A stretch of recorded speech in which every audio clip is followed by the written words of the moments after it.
What's up, everybody? My name's Shan, so today we're going to be diving into a Volcanic Baloth deck. And I'm just now realizing that I spelled it wrong up here. It's Balto. It's supposed to be Cragplate Baloth and Volcanic Salvo. The beautiful thing about these two cards in combination is if you do manage to get the Cragplate down with the kicked, addition to it, it actually becomes a 10 power creature that is hexproof, haste, and uncounterable, which is insane. Which is just enough, coincidentally, to make Volcanic Salvo, completely only cost 2. You're completely getting rid of the non-colored mana in the cost. So they work well together, and, Cragplate with all the rogue decks that are out and about just works well in general. Some may even call this the rogue killer. It can't be killed, or it can't be killed. Can't be countered, can't be targeted, which is generally what a lot of rogues do. A lot of them have shot away from playing the extinction events, right? And most of them had targeted removal, something this card does a great job of just dodging right around, am I right? Anyways, Volcanic Salvo, 10 mana plus the 2 red, so 12 total. This spell costs X less to cast, where X is the total power of creatures you control. Now, we talked about this can come down as a 10/10 with hexproof and haste. It's just insane. It deals 6 damage to each of up to 2 target creatures and or planeswalkers. So it's pretty good against most creature-based decks. Obviously, Gruul, Mono Red, Rogues, some of the Yorion decks that have more creatures sort of based in there. Sorry, my coffee is doing a little thing where it's letting the air out slowly.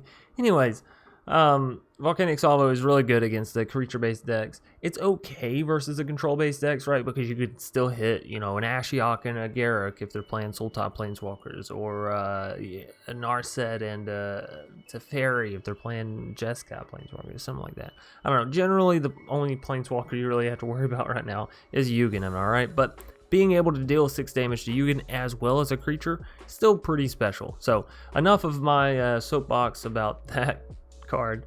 Anyways, outside of that, we're playing a standard, semi-standard Gruul aggro deck, right? We have the Klothys, the Kazandu, the Lovestruck, the Bonecrusher, the Brushfire, all this stuff that is pretty standard, right? But we get spicy when we start adding in things like Quartzwood Crasher, as it does allow us to add more creatures to the board, which in the situations that you don't just get down Cragplate, because obviously it's not going to happen every game. This allows you to get down more creatures, spread them out, and obviously reduce the cost of Volcanic Salvo more and more and more. Down here in the mid-range, we are using Garruk's Uprising to help with the Quartzwood Crasher, right? We have Garruk's, I always want to call this Garruk's Harbinger, but it's Garruk Unleashed. 4 mana Planeswalker, can give one of your creatures +3/+3 and trample, give you 3/3 green beast, or eventually give you that emblem that we all love so much. Gemrazer is a great way of giving reach and trample to any creature, or what I really love the idea of, and have yet to do it, but I know it'll ruin their day.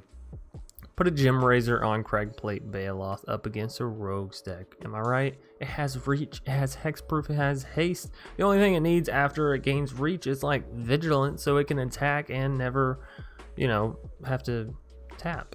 Anyways. Elder Gargaroth, of course, very, very good as well. It has trample, has the reach, has the vigilance, does all the stuff tacked on there. Vivien's Monsters Advocate, really good since we are playing these bigger things like Cragplate.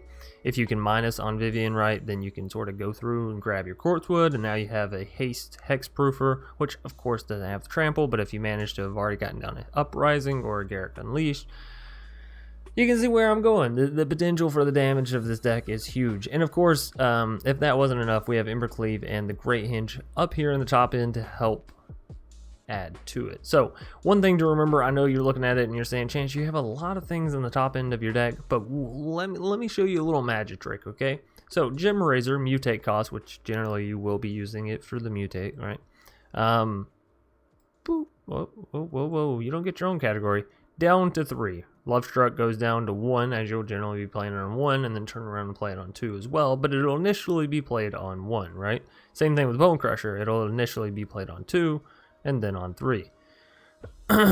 Let's see. Volcanic Salvo. You won't always be casting it for 2, so we can't put it all the way down there, but realistically, anywhere in between 4 and 5, right? Somewhere in this little sweet spot area, so we can probably go ahead and say 4, maybe 5, I don't know. Great Henge, obviously, you can have things like the Gemrazer, Kazandu, Lovestruck, all that kind of stuff. So this is generally going to be in the 4 to 5 mana range as well. Embercleave, you're swinging in with at least 2 creatures. Now it's down to 4 as well. And now that looks like a much, much healthier curve. This is just an additional land. Everything was sort of clogged up earlier. I couldn't stand it. This is also a land, right? And then this is sort of a pay X spell. So, anyways, it does have a nice little curve to it. We were having a little bit of problems drawing our non-reducible spells, if that makes sense, right? Like Cragplate is non-reducible. There's no way to make that card cost any less than what it does already, hence why we're playing the Ilysian Caryatid. And you know, the Klothys can even help you ramp up a little bit. Great Henge can help you ramp up, right? Quartzwood, same thing. You can't reduce its cost by any means with this deck. So there are some spells in this deck that you just can't reduce the cost of, and so they're always going to be expensive, and generally those are the ones that you want to watch out for when you're going to, you know, keep your starting hand, right? Your 7 cards, so to speak. Anyways, thanks everybody for watching. Sorry this one took a little bit of a longer time. If you enjoyed, please be sure to leave a like down below. Leave a comment in the comment section if you have any, you know, questions, suggestions, comments, or you just want to have a conversation with somebody. I'm here to lend an ear and hopefully respond if I have the time. Sometimes I read comments and I don't have the time to respond, but I want to let you know, I read it. So I'll give you a thumbs up. I'll give you a little heart on the comment. Anyways, if you're new here and you're enjoying the content and you want more, hit that subscribe button. It's the best way to support the channel through a completely free means, while also giving you updates and notifications about when we post more videos, or something happens with the channel, or we have new exciting content coming out, or new decks, or whatever you may have it. Speaking of new decks, you can find a new deck right here every single day, 10 a.m. Eastern Standard Time. And that's going to be our YouTube live premieres. Hop in the chat. I'm usually there saying hi, good morning, good night, whatever time it may be, wherever you are. Wishing you well, having conversations, answering questions, that whole slew of things.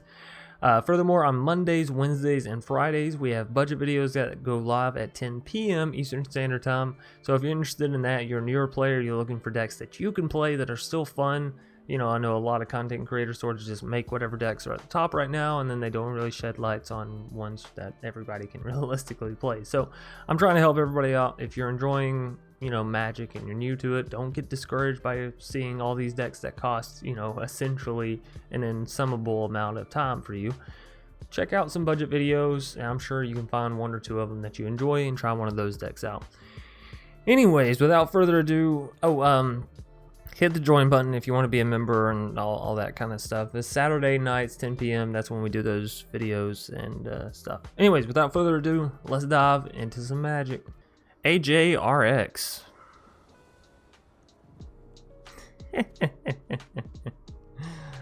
I'm keeping it. I don't care. I don't care. Okay. I'm just resolved in the fact that we're gonna have this Salvo every game. Oh boy. Birth of Melitus. This is interesting. Oh, no, it's probably Jeskai Yorion. It is Jeskai Yorion. I thought it was interesting. I thought it for a second. You had me. All right, we'll keep that land on the top. We'll need that for future endeavors. Am I right? We can get down Lovestruck, Midnight Claw. Ooh. They're obviously planning on facing off against some rogues, some rogues. Next turn, do we go for the Unleashed, or do we go for the Embercleave? Probably just the Unleashed. I'm not trying to show them that we could play Gruul Embercleave. That's not what we're here for. We're here for that Salvo. It's gonna salvo all of our problems. Shut up. I hear you judging. You don't have to say it. I hear you judging. Come on, AJ. Show me the good stuff. You got 4 mana, potentially 5. There's no way you don't got some plays up your sleeves. So we have to 4 mana. Yeah, I think we just hit the Unleashed. Unleash the Beast. Whirlwind. Uh-oh. Somebody else playing Whirlwind, but they're playing Whirlwind Yorion. I don't think Whirlwind Yorion works as well, though. right? Because this is when you cast, not when something enters. So I don't know. I could be wrong. Could be wrong.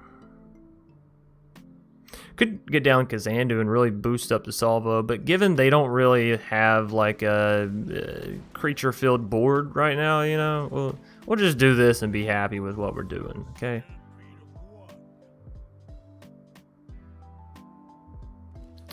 Makes Salvo only cost 3 because we do have the 1/1 as well, so that's kind of nice. If they do go to play something, we'll just bam. Of course, I assume they have a Shatter coming soon. Shatter the Sky, coming to the theaters near you. Narset, what?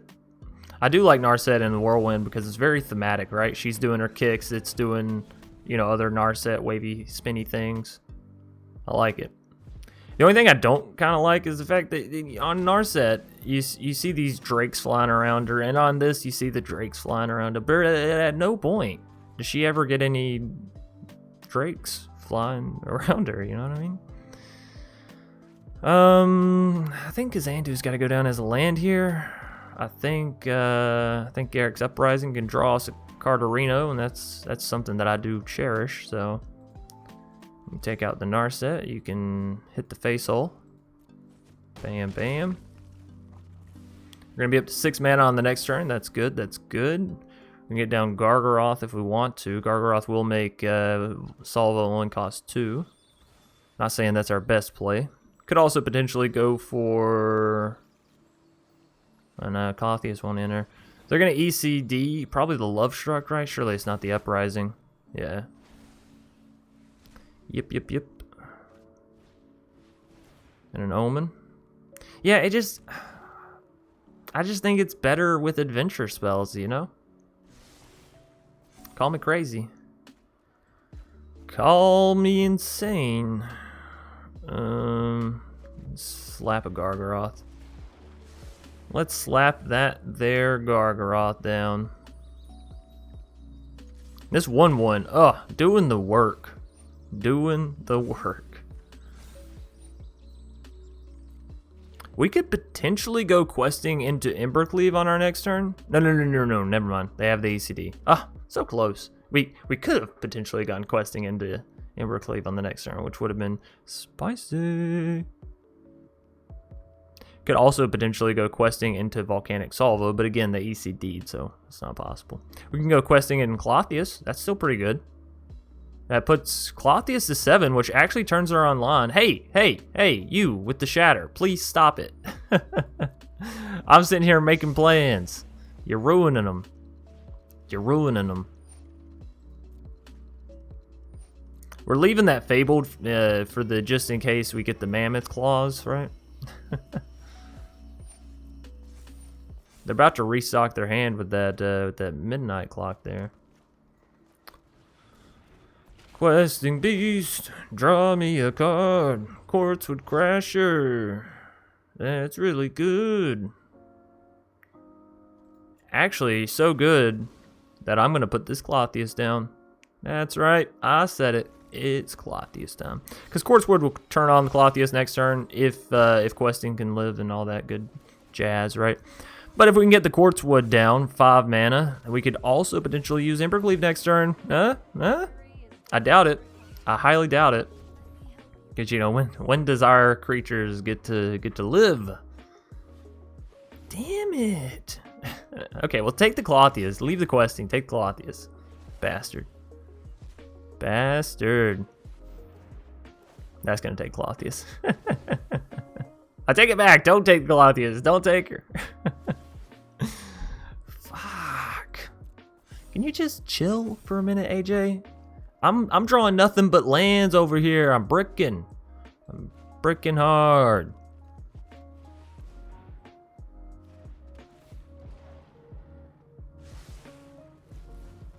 There's Salvo. It's not Salvo-ing my problems now, though. Alright, they get a reset.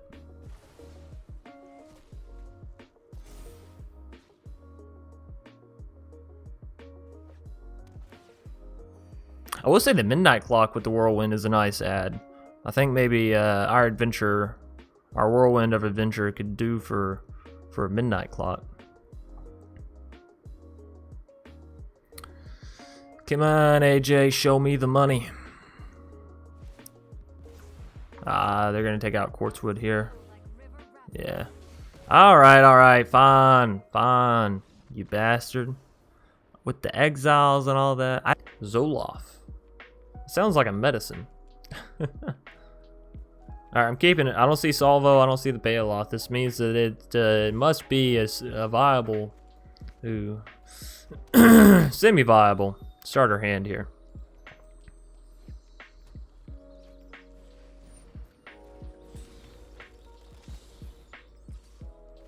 It's mono red, ladies and gents. It's mono red. It doth be the thing we hate the most to see.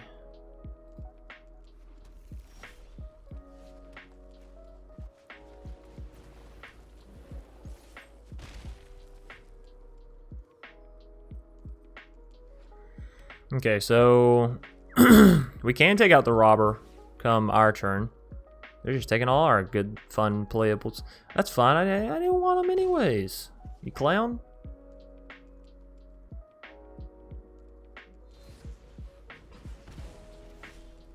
The Bonecrusher just in the face instead of... That's odd. Another Brushfire. So we could go Brushfire and then have 6 points of damage going at face, or I can use Primal, take out Robber. I really want to get rid of that Robber, so... Yeah, land off the top, that's not bad. Of course, I could go for Caryatid and then use Primal next turn, which will allow our Caryatid to tap for more mana. I like the idea of that, actually. It's better setup, I think. Bam. A little tricky to play, but better setup nonetheless. Alright, Zoloff. Another robber. That one hurts to see. Hurts my feelings as well. That you would take my land like that, you bastard. And my Lovestruck? Why the only game we're drawing semi-reasonably? The opponent's got to have two Robber of the Riches going to town on my library here.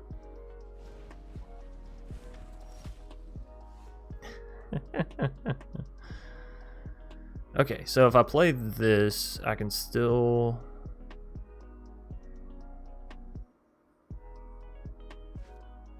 Alright, we're definitely going for this. Then this. This.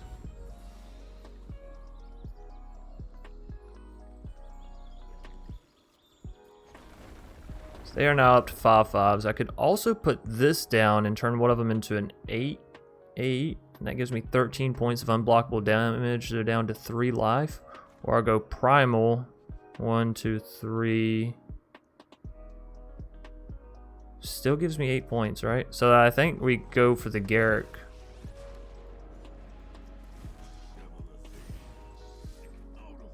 That's not too shabby. For one turn. For one single turn's worth of moves there, it's not too bad. Of course, the opponent could always crack back at us with something like an Ember Cleave. Does that kill us 6/9? No, it doesn't. Wow, that's surprising. We can live through an Ember Cleave. You don't get to draw this turn. Ha ha ha ha ha ha. I mean, you know, past the ones that they've already had available. That's fine, though. So, Bonecrusher and Lovestruck can both block our Brushfires, but we do have a Garruk Unleashed to give Trample and then a lot of mana to sink into a Primal Might. So, I think we'll be able to punch through. Especially since they didn't play, well, you know, anything. Brushfires go back up to 3/3s. They might try to remove one here. They are indeed with the Bonecrusher. They're going to remove both. They're going to remove both of them. Well, you see, senior opponent, I still have lethal.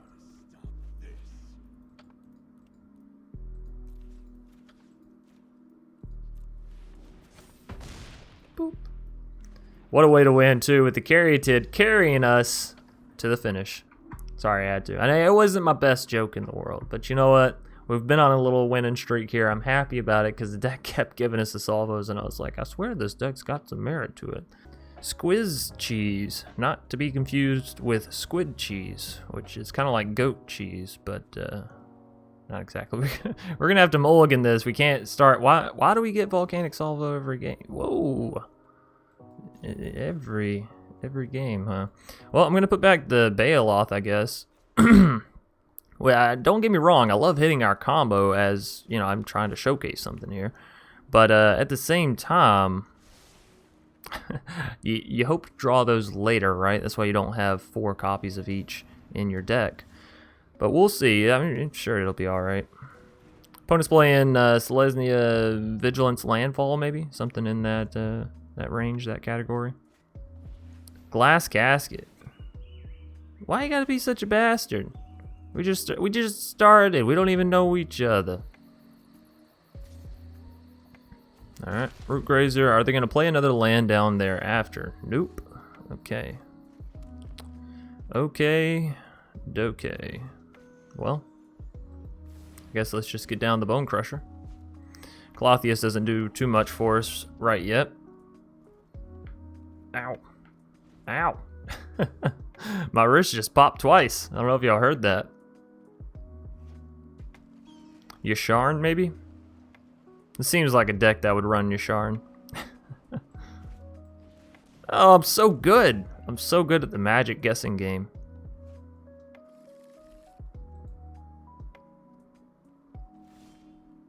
Probably also have ECD, I'd venture to guess, in their deck. Go ahead and get down Klothys. She don't have anything to exile, but you know that could always change quickly, so.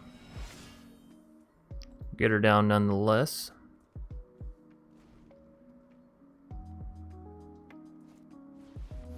Felidar retreat. So they should use Marasa here to put another 2/2 down. Or potentially add counters. They don't. They might wait and do it at instant speed. Either way, we got a questing beast here, which means Volcanic Salvo should go down to only costing 4. Which is good. Really good for us, right? Do I want to play the Shatterskull or the Turn Timber? Shatterskull is probably more immediately effective, so let's play that down tapped. I don't think we swing in here, as again, we want to have that availability for Salvo, and if we swing in and they decide to trade out, we don't. No! Damn you! How do y'all always have what you need when you need it? You know what I mean? How do you always have what you need when you need it? All right, this is fine. We'll Shatterskull. We can take out the Skyclave if we can find another land.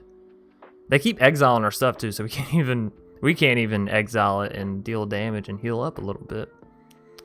But yeah, if we can find another land that we can Shatterskull, take out the Skyclave, and take, you know, one of their cats out or something like that, and it's tap land. You bastard. All right, what do we hit here? Gemrazer. Gemrazer's good. Gemrazer's really good for us. I can accept and live with that. I'm not gonna lie, I'm gonna go ahead and do this just for the 2, I think. Well, let me put that for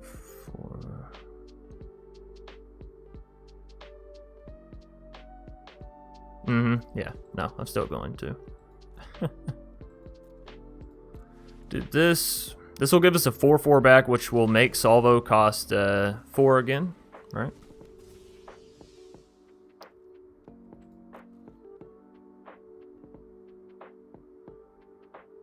I wish this came back with counters. I wish it came back as a 0 with 0/0 with 4 +1/+1 counters. Goodness gracious. So I'm gonna mutate the Gemrazer down here, and I believe take out the Felidar.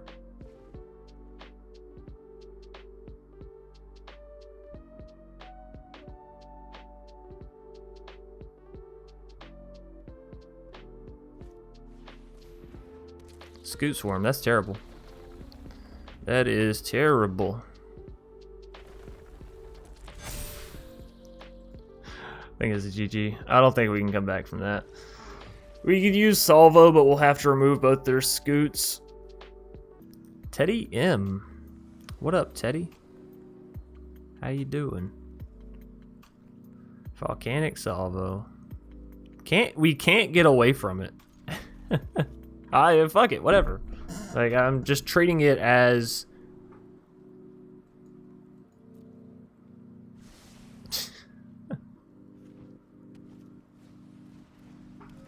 just treating it as kind of like a tumor. It's just attached to my deck. It's just attached to my hand. No matter where I go, no matter how far away I try to get, it's gonna be there.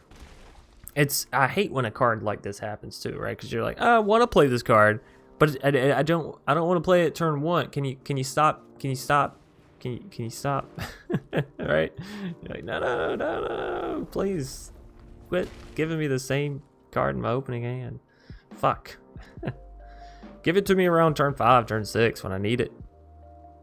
But I will say we're sort of seeing a reversion back to more control-y, no creatures sort of play, right? For a while there, we were seeing a lot of creature-heavy decks, right, with the rogues and all that, and the Loris. But now it seems like we're kind of taking a reversion back away from that. Granted, we still have the Teamer ultimatums, right, and we still have the Gruul aggro, but now we have these Jeskai Yorion decks, right? We've always had Yorion, but now it's sort of peaking back up. You know, Yorion's sort of a card that stays around the 50 to 60%. It's peaking back up a little bit. I don't necessarily like that. Don't necessarily like that.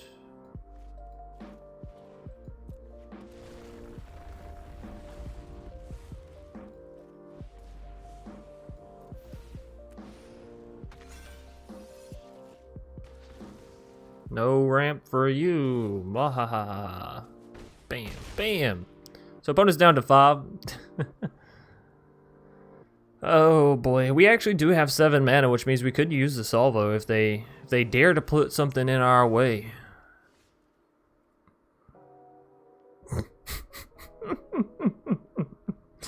We can use the Salvo if they dare to put something in our way, minus that thing that is a little too big for us to actually deal with if it's in our way. That's fine. That's fine. We'll use the cheeky little turn timber. I got no qualms with it. Ooh. That's a big boy. That's a big boy. Teddy has seen enough. Teddy is, they're good. They're good on that one. Sith Lord. That's good. I looked back over and for some reason the H was to the right of the S. And, well, for everyone that can spell, I'm sure you understand where that leaves you. It's so close. It's so close. You know, one little spoonerism and you're just saying something you don't need to be saying. An insult, if you will. Hey, look at that. We're mirroring each other, except we got different kinds of Lovestruck Beast. You got that one. Is that the original or is that... I don't even know what the original looks like. I don't feel like that's the original though, right? Is it? I don't know. Anyways, we're gonna get down the Ilysian Caryatid. We can swing it with the 1/1. We have another Lovestruck, so we can kind of trade out with their 1/1.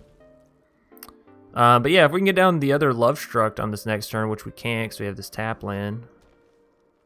Well, I guess we can, but it requires the Caryatid to be tapped. So if we can get it down, you know, if we can get a tap land down rather, then we can have a lot of mana. A lot of mana. Not, no, can't. Okay. That's fine. Sometimes you get it, sometimes you don't. I don't want to Brushfire, actually. I have plenty of creatures. Let's just get down to Lovestruck. This means that we will have 5 mana available come next turn, which could be good old Elder Gargaroth. The good old OG Roth.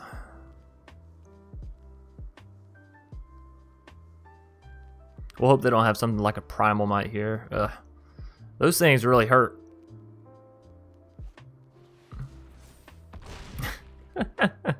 I'm like a genie today. I'm just predicting what everyone's going to play, huh? Obviously that hurts. That hurts both my feelings and my face. Certainly not something I was hoping would happen, if you know what I mean.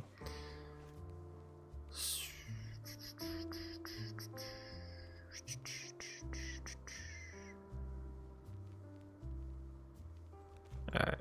I got an idea. Got an idea.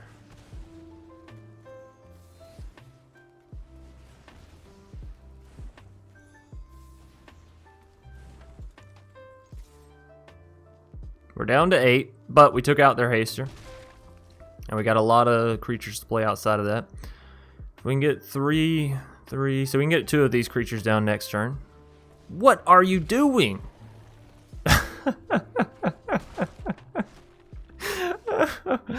No! What is happening? What is actually happening? Alright, you want to play Questing Beast? Fine, we'll play Questing Beast. We'll do the song and dance. You're gonna have another fucking Primal Might, aren't they? Oh. So our opponents had some pretty good draws so far. Edgewall Innkeeper into the good old Lovestruck. Draw him some cards. Oh, yeah. Yeah, there you go.